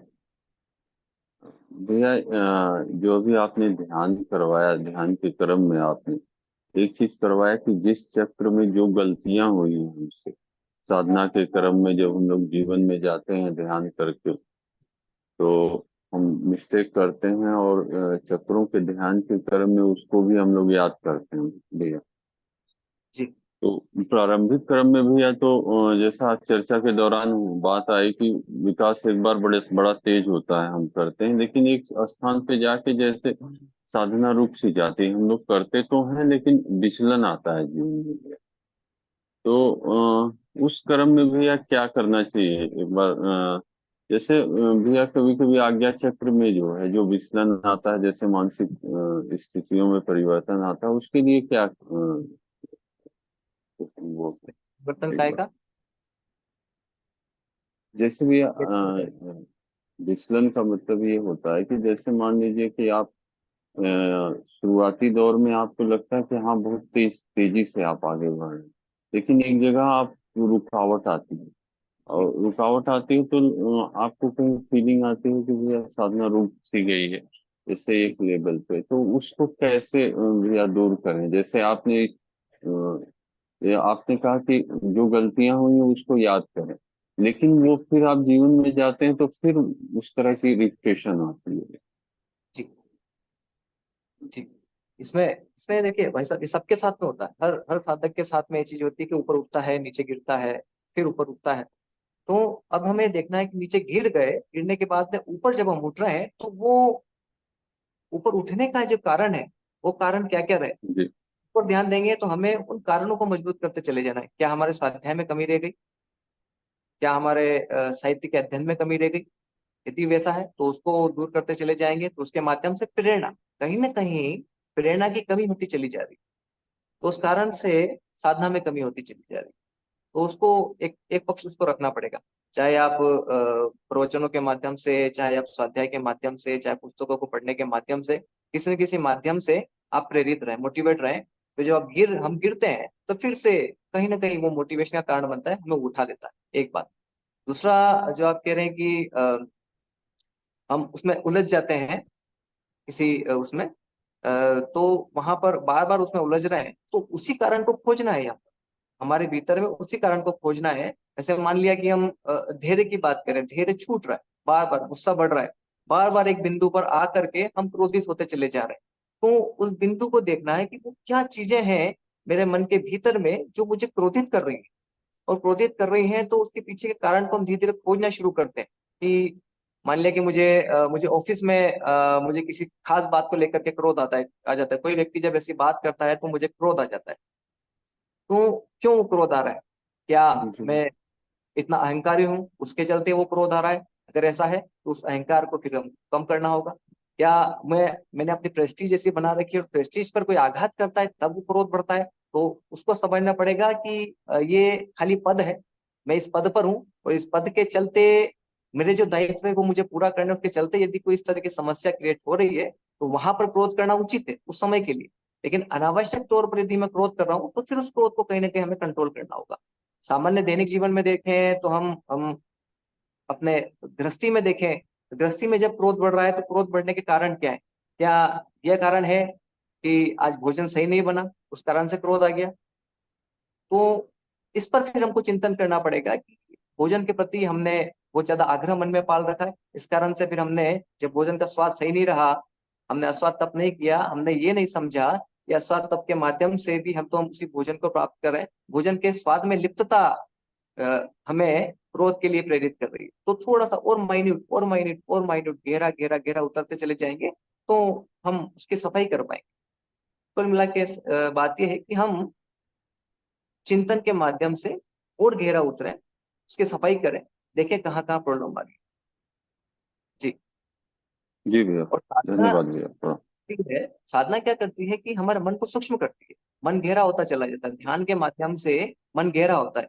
और जब मन गहरा होता है तो इस गहराई जो हमने प्राप्त की है, पेंट्रेशन पावर जो हमने मन की प्राप्त की है, उसको फिर हम अपने दैनिक जीवन में जहाँ पे कुछ गड़बड़ हो रही है, कुछ गलतियां हो रही है, व्यवहारिकता में कुछ कमियां आ रही है, तो वहां उसको ध्यान लगाते हैं। तब हम देखेंगे कि हम ज्यादा तेजी से हम चीजों को पकड़ पा रहे हैं। तो ध्यान जैसे जैसे बढ़ेगा वैसे वैसे पेंट्रेटिंग पावर बढ़ेगी, हमारे व्यवहारिक जीवन में जहाँ कुछ कमियां हैं उसके ऊपर तेजी से हमारी दृष्टि जा पाएगी। जी भैया। साधनाओं की आवश्यकता जी भी भैया। इसीलिए। हाँ। जी भाई। हाँ भैया, धन्यवाद भैया, प्रणाम भैया।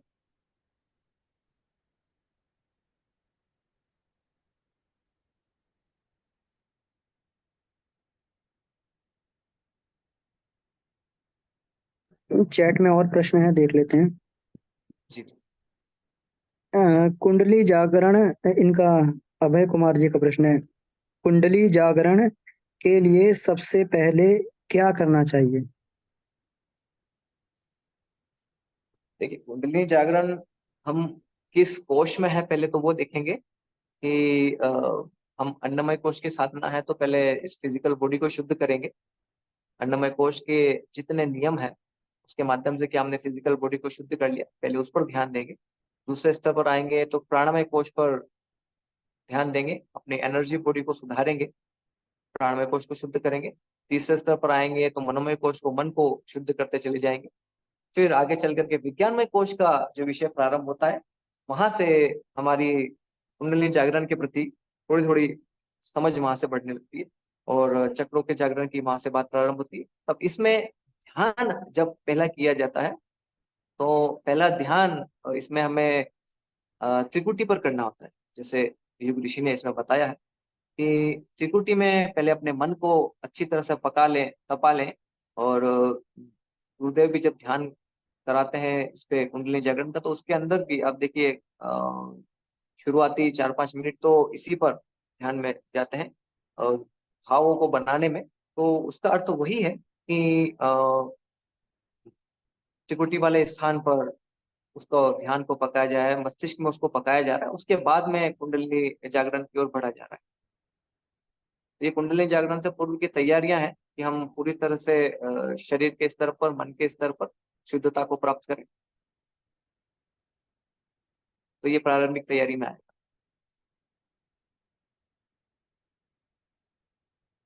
जी भैया। या हैंड रेज है भाई साहब। जी, जयशंकर मिश्रा जी का हैंड रेज है, तो मेरे ख्याल से भैया का प्रश्न हो गया शायद।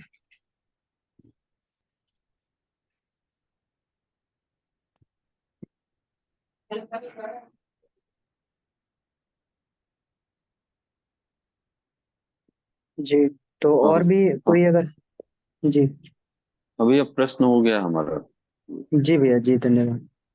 इसमें और भी किन्हीं भाई बहनों के प्रश्न हो तो उसको पूछ सकते हैं, और बाकी हम लोग फिर बाद में बाबूजी से भी चर्चा कर सकते हैं आगामी क्लासों में।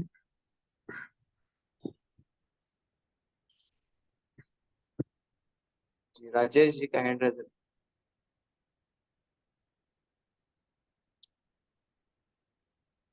जी भैया, राजेश भैया जी।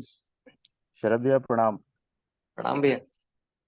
बहुत बढ़िया आज आपने सेशन लिया है और काफी कुछ गहराई तक चीजें समझ में आई हैं। पर ये साधना जो आज की है वो थोड़ा एडवांस स्टेज की है। हम जैसे जो साधक हैं जो अभी प्रारंभिक स्तर पे हैं जी उनको अभी क्या कुछ करना चाहिए?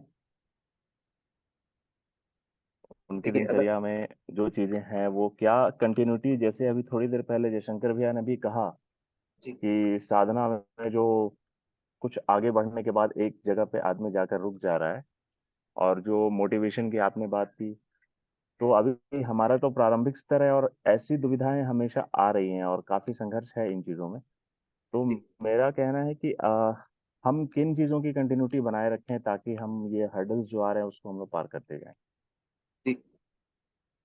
इसमें भैया देखिए, आप हम किस उसमें साधना कर रहे हैं, हम अन्नमय के विषय पर यदि अभी हैं वर्तमान में, तो पहला प्रयास हमारा ये रहे कि हम उससे संबंधित जो विषय है उसको उसको पूरा पढ़ें, उससे संबंधित जो पुस्तकें हैं उसको पढ़ें। तो साधना में रुकावट इसीलिए आ जाती है कि प्रेरणा की कमी होती चली जाती है। तो उसके लिए उस तरह की पुस्तकों को हम लें, तो उस तरह के लोगों के संपर्क में रहें। तो यदि आप अभी अन्नमय कोश में फिजिकल बॉडी को रिफाइन करना चाह रहे हैं, तो फिलहाल में अन्य बातों से ध्यान हटा करके या अन्य उस इस तरह के साधनाओं पर से ध्यान हटा कर, ठीक है, आप हल्का फुल्का उनको करना चाहें तो कर सकते हैं, लेकिन फिलहाल कंसंट्रेशन फिजिकल बॉडी पर यदि अन्नमय कोश में तो उस पर करें, उसकी रिफाइनमेंट में करें। 4-6 महीने, साल भर में आप पूरी तरह से उसको स्वस्थ कर लें अपने आप को। उसके बाद में फिर आप दूसरी साधनाओं की ओर देखें, क्योंकि जब आप इस साधनाओं को इस तरीके से देखते हैं, हाँ मोटिवेशन उनसे लें, या इस तरह की साधनाएं और हमें इस दिशा में उस साधना तक पहुंचना है, लेकिन अभी आप यदि अन्नमय कोश में है तो पहले उसको रिफाइनमेंट करने के प्रयास करेंगे और निरंतर संपर्क में रहेंगे, तो उससे प्रेरणा बनी रहेगी, क्योंकि ये छूटता है, सबके साथ में होता है। तो ये छूटना, साधना से विमुख हो जाना, ये बार बार होता है। तो इसके लिए बस यही है कि आप स्वाध्याय को करें। स्वाध्याय का क्रम जहाँ छूटता है वहां बात छूटती चली जाती है। तो पढ़ने का क्रम कुछ न कुछ बनाए, और इसके लिए सबसे बढ़िया ये है कि 2 टाइम निर्धारित कर लें। ज्यादा भी ना पढ़ पाए तो थोड़ा ही सही, 1 पेज पढ़ लें, 10 मिनट पढ़ लें। तो रात को सोने से पहले, जब आप बिस्तर पर जा रहे हैं सोने से 10 मिनट पहले एक एक पेज पढ़ लें, तो और उसको चिंतन करते हुए आप सो जाएं। तो एक तो वो आपको मोटिवेटेड रखेगा। एक सुबह में जब आप उठे हैं, तो उठने के बाद में आप वही पुस्तक का फिर से कोई 1 या 2 पेज पढ़ लें, और उसके ऊपर दिन भर चिंतन भी चलता रहेगा, और वो आपके माइंड को एक पॉजिटिव दिशा भी देगा, सकारात्मक दृष्टिकोण भी बनाए रखेंगे आप दिन भर में। तो ये 2 चीजें आप करें और फिर देखें कि इसके क्या लाभ मिलते हैं। धन्यवाद भैया।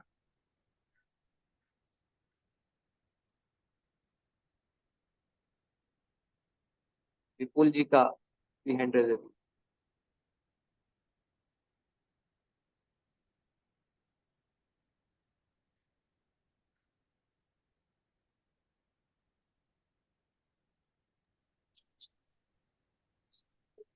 जी, समय तो हो गया है। विपुल भैया का हैंड रेज है, तो इसको लेके फिर हम लोग शांति पाठ कर सकते हैं। सॉरी विपुल भैया, मैंने आपका वो कर दिया, मैं 1 मिनट आपको अनम्यूट करता हूँ।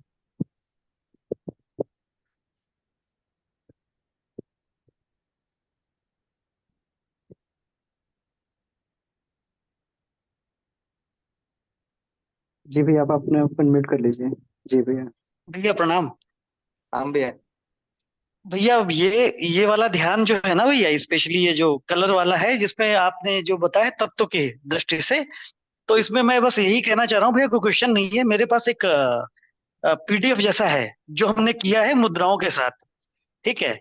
तो उसमें जो कलर है ना वो चक्र के आधार से नहीं है, तत्व के आधार से है, और उसमें वर्णित उसकी शक्ति है। तो मैं बस शेयर कर दूंगा उसे, और ठीक आप लोग देख लीजिएगा, अगर कुछ गलती हो तो सुधार लीजिएगा भैया, फिर हम लोग रिवर्स शेयर कर लीजिएगा उसे, है ना। तो आप लोग चेक भी कर लेंगे तो थोड़ा सा ये भी हो जाएगा कि सही है कि नहीं, क्योंकि मुझे कहीं से प्राप्त हुआ था, मैंने उसको ध्यान काफी दिनों किया, लाभ ठीक है। तो मिला उसमें मुद्रा के साथ। तो बस यही कहना था भैया, शायद वो जो गलतियां हो आप सही करके सही कर दीजिएगा उसमें। बिल्कुल। मैं इसी ग्रुप में शेयर कर दूंगा। हाँ, धन्यवाद। ओके ओके भैया। चलिए शांति पाठ करते हैं। ओम शांति शांति शांति।